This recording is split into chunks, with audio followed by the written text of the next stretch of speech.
Aloha, and welcome to Hawaii Travel Made Easy. I'm Marcie, your go-to guide for planning a stress-free, unforgettable Hawaii vacation. If this is your first time listening, welcome! I've been to Hawaii more than 40 times, and I love helping travelers, especially families, plan amazing trips without stress or confusion. Today, we're chatting about one of the most breathtaking experiences you can have on Maui, visiting Haleakala Crater. Whether you're planning to catch the famous sunrise from the summit, go hiking, or just enjoy the scenic drive, I'll walk you through everything you need to know before you go. We'll cover how to reserve your sunrise tickets, whether you should drive yourself or take a tour, other things to do at Haleakala, how to get there from Ka'anapali and Wailea, how long to plan for your visit, what to bring, the biggest mistakes people make when visiting Haleakala National Park, the best photo spots and how to avoid crowds, and what to do nearby after visiting Haleakala. So grab your coffee, or if you're listening late at night, maybe some pog juice, and let's get into it. First things first, if you want to see the sunrise at Haleakala, you need a reservation. This catches a lot of people off guard because unlike other national parks, you can't just show up for sunrise. The reservation system was put in place to control crowds and protect the delicate summit environment. Reservations are made through recreation.gov, and they open 60 days in advance at 7 a.m. Hawaii Standard Time. That means if you're traveling during peak times like summer, winter holidays, or spring break, you need to book as soon as they become available. So what happens if you miss the 60-day window? Well, don't worry, there's a second chance. A limited number of tickets are released 2 days before your intended visit, also at 7 a.m. Hawaii Standard Time. These sell out within minutes, so be ready. The cost is just $1 per vehicle, but this does not include the Haleakala National Park entrance fee, which is $30 per car and valid for 3 days. But if you have an America the Beautiful Pass, that's the annual U.S. National Parks Pass, you can use it for entry. There are no reservations needed for sunset, which is a fantastic alternative if you couldn't get a sunrise spot. The colors at sunset are just as magical, and you won't have to wake up at 2 a.m. to drive up the mountain. Okay, there are some time slot considerations. Your reservation only covers a 2-hour entry window, typically from 3 a.m. to 5 a.m. This means you must arrive during your time slot or risk being turned away. So, what are my pro tips? Definitely set an alarm for when reservations open. They sell out fast, especially during peak season. Make sure you have good internet connection when booking. If you're relying on hotel Wi-Fi, it may slow you down a bit. Definitely have a backup date in mind. If your first choice sells out, try another morning during your trip. But the best time to get it is the very first morning you have in Hawaii when you're already dealing with jet lag. It'll be the easiest to get up in the middle of the night. Also, carpool if possible. Only one reservation is needed per vehicle, so if you're traveling with friends or family, share a ride. You'll also want to screenshot your confirmation email. There's no cell service at the summit, and you'll need to show proof of reservation. Securing your Haleakala sunrise reservation may take some planning, but it's 100% worth it for this once-in-a-lifetime experience. Now that you know how to secure your sunrise reservation, let's talk about how you'll actually get there. Should you drive yourself or take a guided tour? Let's break down both options. Many travelers prefer driving themselves because it gives them total control over their schedule and allows them to explore the park at their own pace. However, there are a few challenges to keep in mind.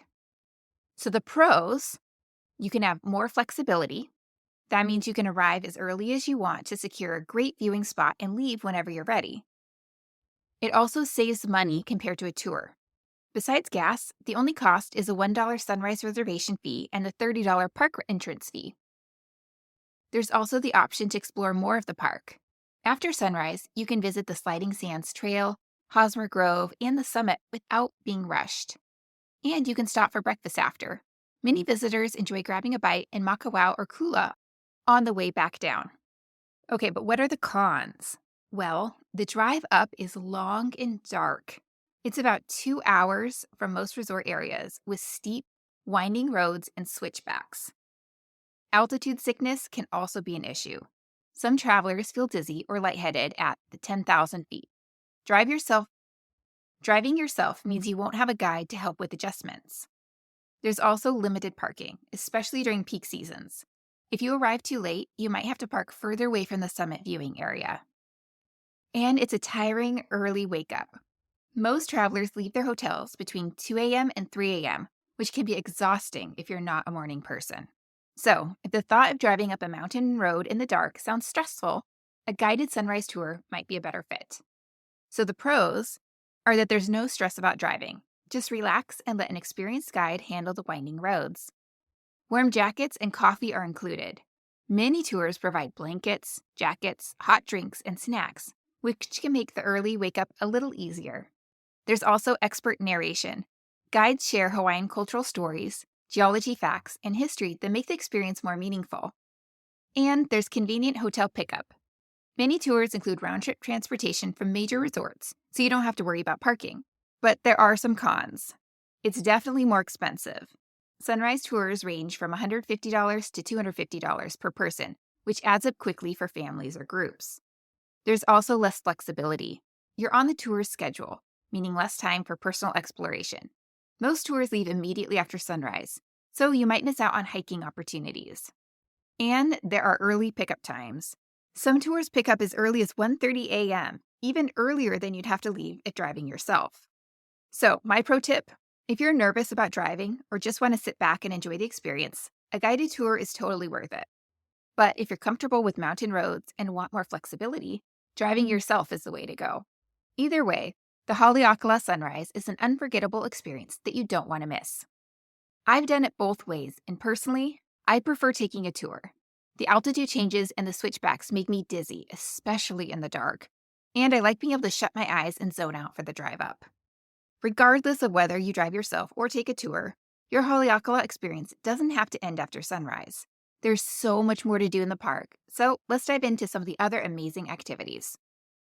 Haleakala isn't just about sunrise. While the sunrise is the most famous attraction, there are plenty of other amazing activities within the park that make it worth spending more time here. If you love hiking, Haleakala has some of the most unique trails in Hawaii. You won't find lush jungles here. It's more like stepping onto another planet. There's Sliding Sands Trail, which is also called Keonehehehe Trail. This trail descends deep into the crater, offering incredible views of red, orange, and purple volcanic cinder cones. The landscape is often compared to Mars. It's a strenuous hike, so be prepared for a tough climb back up. There's also Hosmer Grove. Unlike the crater trails, this area near the park entrance is full of lush, towering trees and native Hawaiian birds. It's a great, short, easy hike if you want to see Maui's biodiversity.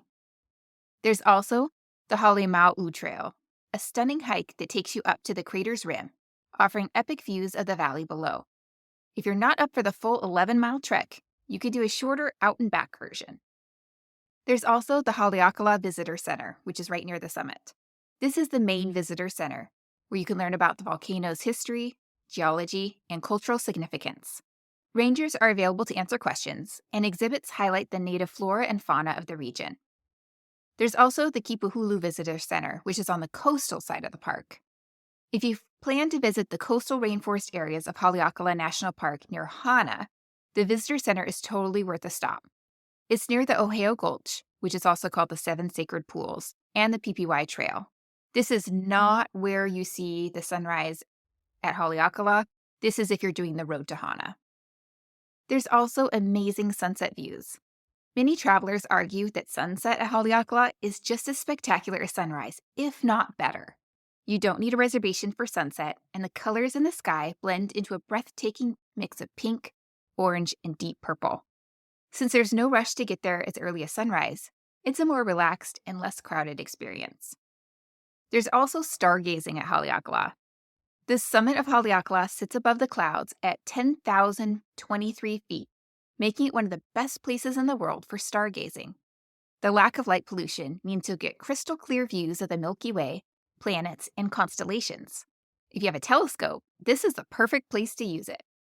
And, fun fact, astronomers love Haleakala so much that there's actually a high-tech observatory near the summit, used for space research and tracking satellites. There's also tons of wildlife and native plants. The nene, also known as the Hawaiian goose. This is an endangered animal, and they're often seen along the road or in grassy areas of the park. There's also silver swords, or ahinahina. These rare, silvery green plants only grow in the volcanic landscapes of Haleakala. They can live up to 90 years and only bloom once in their lifetime. My pro tip: bring binoculars or a telescope for an unforgettable stargazing experience. And if you can, consider visiting for both sunrise and sunset to see Haleakala in two completely different lights. But I don't recommend doing that on the same day. Haleakala is also one of the most photogenic places on Maui. Whether you're capturing sunrise, sunset, or the dramatic crater landscapes, here are the best photo spots that will help you take stunning pictures. There's a summit overlook. This is the classic sunrise view where you can see the sun rise above the clouds.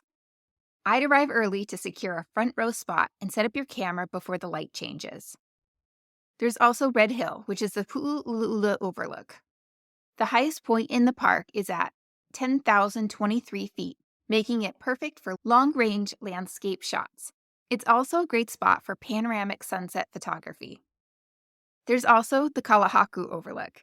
This spot is less crowded than the summit and offers a different perspective of the crater, especially during golden hour, when the lighting is soft and warm. There's also the Sliding Sands Trail. If you want photos that look like they were taken on another planet, this is your spot. The red and orange volcanic landscape creates dramatic, otherworldly shots. And don't forget to capture the rare silver sword plants. The silvery leaves shimmer in the sunlight and contrast beautifully against the dark volcanic soil. So, a few pro tips. Bring a tripod, especially for low-light shots at sunrise, sunset, and stargazing. You'll also want to use a wide-angle lens to capture the vast landscapes and create expansive crater views. Definitely dress warmly. You'll be taking your time to get the perfect shot, and temperatures at the summit can be freezing. You'll also want to arrive early or stay late. The lighting changes rapidly at Haleakala, so getting there before sunrise and staying after sunset gives you multiple opportunities for incredible shots. And you'll probably want to shoot in RAW mode for better editing flexibility. This helps capture the full range of light and colors in your photos. No matter when you visit, Haleakala offers some of the most breathtaking photography opportunities in Hawaii. Now that we've covered what you can do inside the park, let's talk about how to actually get there. Whether you're staying in Ka'anapali, Wailea, or anywhere else on Maui, the drive up to the summit requires some planning. The roads leading up to the summit are steep, winding, and narrow, so it's important to prepare for the drive and allow plenty of time to get there. So, a few estimated drive times. If you're driving from Ka'anapali, it can be 2.5 to 3 hours.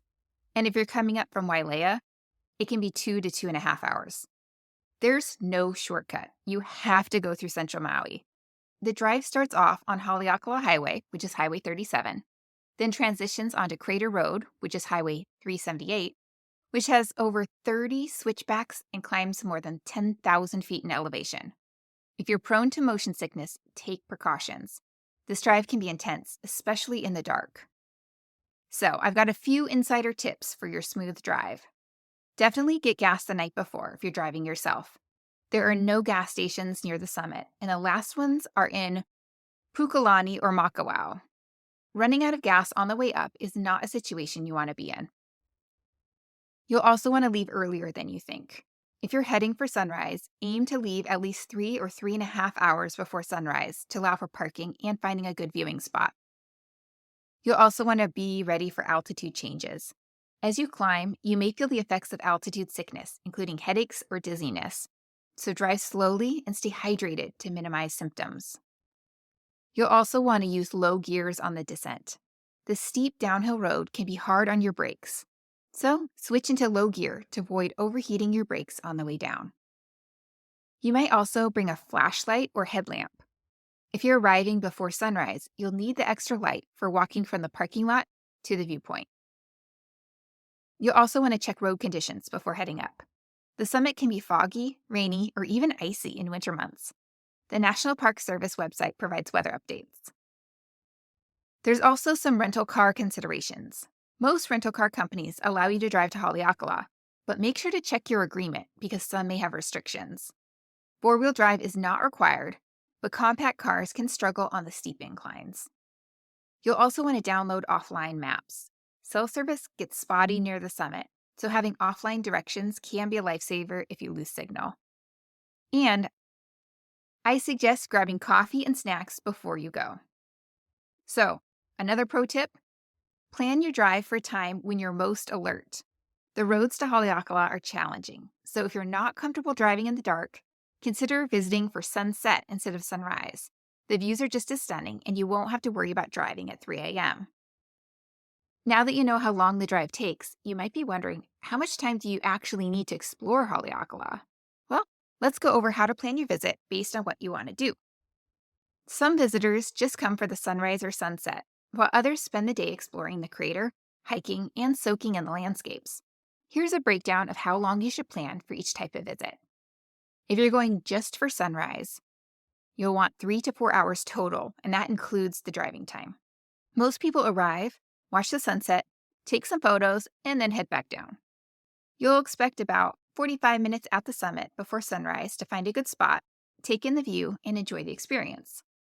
You'll also need another hour or so after sunrise for photos, warming up, and maybe a short walk to another viewpoint before heading back down.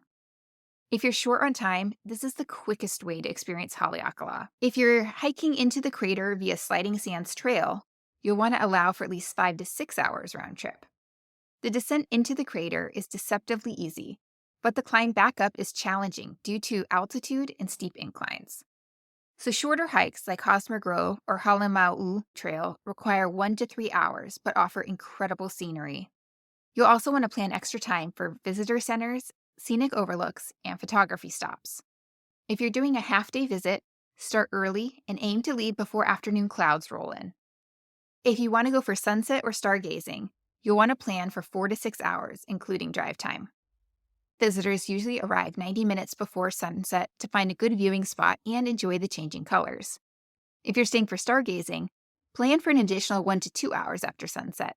The skies become incredibly clear, making Haleakala one of the best places in the world for stargazing. The parking lot gets busy after sunset as many visitors leave at the same time, so expect some traffic on the drive down. I'd also bring a headlamp or flashlight if you're staying for stargazing, as it gets pitch black at the summit. Another pro tip, if you're hiking into the crater, allow extra time for climbing back out. It's tougher than it looks. At 10,000 feet elevation, even fit hikers find the ascent challenging. So plan rest breaks, bring extra water, and pace yourself. To make the most of your visit, packing the right gear is key. Since Haleakala summit can be freezing even in summer, let's go over what to bring. Many first-time visitors underestimate how cold and windy it gets at 10,000 feet, so packing the right gear is crucial. You'll definitely want warm clothes, layers, gloves, and a beanie. Temperatures can be 30 degrees or lower at sunrise, and the wind chill makes it feel even colder, so a warm jacket is a must. I've even seen tourists grab their hotel bedspreads to use to stay warm, although I'm not recommending that. And hiking shoes. If you plan to explore beyond the lookout, sturdy hiking shoes or trail shoes will keep you comfortable on the rocky terrain. You'll also want water and snacks. There's no food or drinks for sale inside the park, so bring a reusable water bottle and high-energy snacks like granola bars, nuts, or even fresh fruit. You'll also want sunscreen and sunglasses. Even when it's cold, the sun is intense at 10,000 feet and reflects off the volcanic rock, making UV exposure even stronger. So, wear SPF 30+ and bring polarized sunglasses. You'll also want a camera and extra batteries. If you're taking photos, batteries drain faster in cold temperatures. Bring a backup so you don't miss capturing the stunning views. And if you're using your cell phone, make sure to have an extra portable battery pack. You might also want a blanket or portable chair. If you're waiting for sunrise, a blanket to wrap around yourself or a lightweight camping chair makes the experience much more comfortable. And you can also use a beach chair for this. You might also want a tripod for photography. The lighting at sunrise and sunset is incredible, and a tripod helps capture crisp, clear photos in low light conditions. Finally, you might think about hand warmers. These small, inexpensive packs are lifesavers on chilly mornings. Slip them into your gloves or pockets to keep your hands toasty while waiting for sunrise. This also helps if you're taking photos to keep your hands nice and warm. Finally, one last pro tip. Pack a thermos of coffee or hot cocoa. You'll thank me later. There's nothing better than sipping a warm drink while watching the sunrise over the crater. Now that you're all set with what to bring, let's talk about how to avoid the crowds. After all, Haleakala is one of the most visited attractions on Maui. But don't worry, I have some great strategies to help you find peaceful, crowd-free moments. For sunrise, you'll want to arrive at least an hour early for the best viewing spot. The summit parking lot fills up quickly, especially during peak seasons, so plan to arrive by 4:30 a.m. or earlier for the best spots. The best viewing locations include the Haleakala Visitor Center Overlook and Red Hill, which is Pu'u'ulaula, which is the highest point in the park. If the main areas are too crowded, head to Kalahaku Overlook. It's lower than the summit, but still offers stunning panoramic views. For sunset, no reservation is needed, and it's way less crowded. Sunset offers the same breathtaking colors as sunrise without the need for advanced reservation. Fewer people visit Haleakala at sunset, making it a peaceful alternative for those who don't want to wake up at 2 a.m.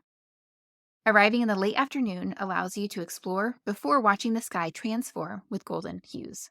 For hiking, most visitors stick to the overlooks, so hit the trails for solitude. If you want to escape the crowds, go beyond the parking lot and take a short hike into the crater.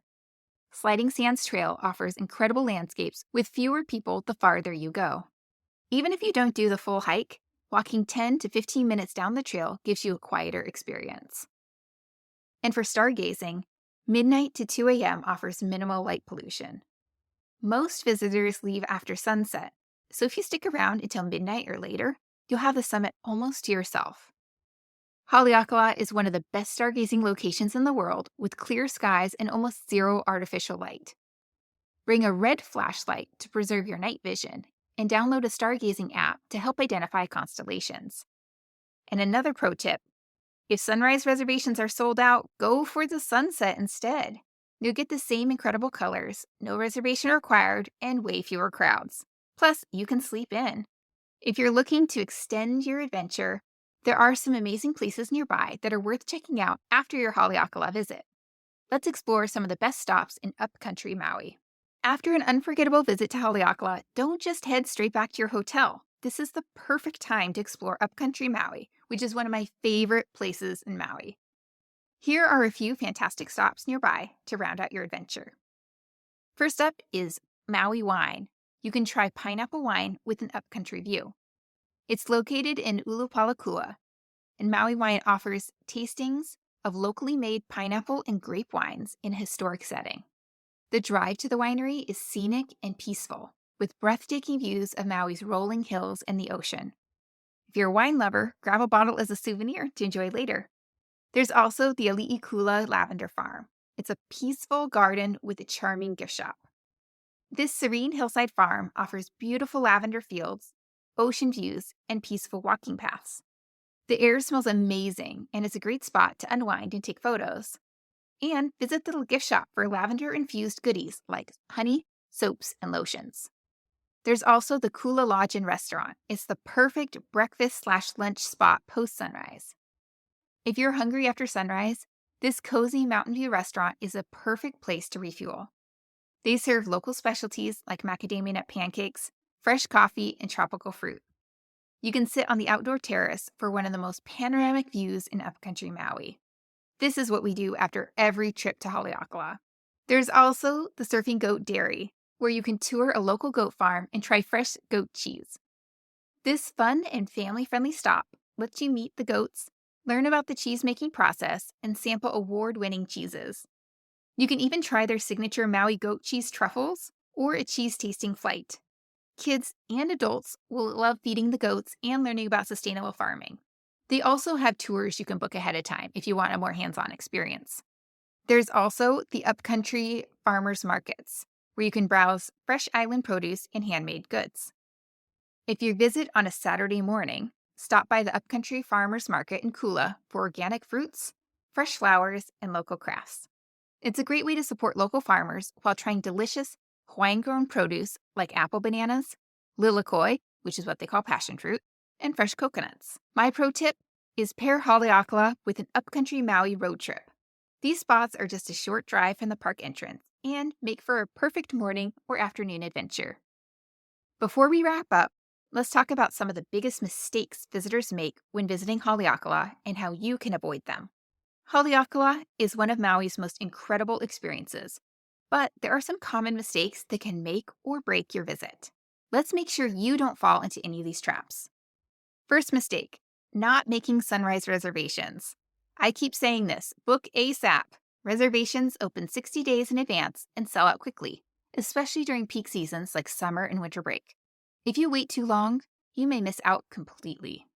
Mistake number 2, underestimating the cold. Please bring warm layers. Haleakala is not like the rest of Maui. The temperatures can drop below freezing, and the wind chill makes it even colder. Tourists often show up in shorts and flip-flops and regret it instantly.